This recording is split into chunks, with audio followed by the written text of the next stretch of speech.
Association communist पक्षर ब्राह्मणी bridge छक और रास्ता बंद।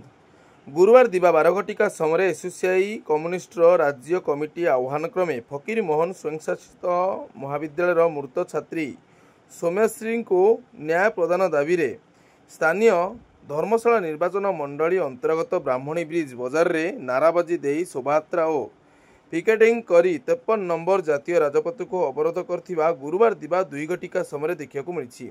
उक्त स्थान में पार्टीर जिला कमिटी सभ्य कमरेड मनोज सेठी सभापतित्व एक सभा अनुष्ठित होता।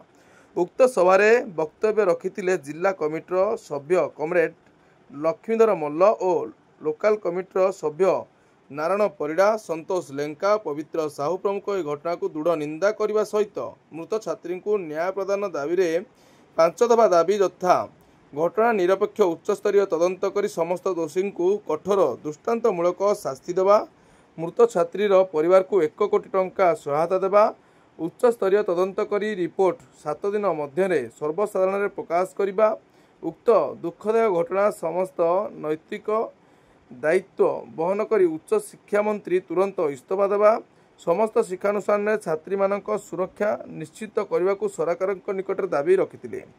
जदि सरकार यार समाधान न करि पारंती ताहले आगामी दिन में सारा राज्य में दुर्बार गण आंदोलन होबार दृढ़ चेतावनी देथिले संघर वरिष्ठ कार्यकर्ता। उक्त कार्यक्रम में संगठन संतोष लेंका, प्रशांत मल्लिक, कुलमणि परिड़ा, प्रेमानंद मल्लिक और झुन्नी साहू प्रमुख सहयोग करथिबा देखा मिलता।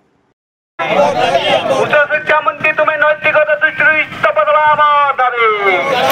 उच्च शिक्षा मंत्री हाय हाय हाय हाय बीजेपी डबल इंजिन सरकार हाय हाय।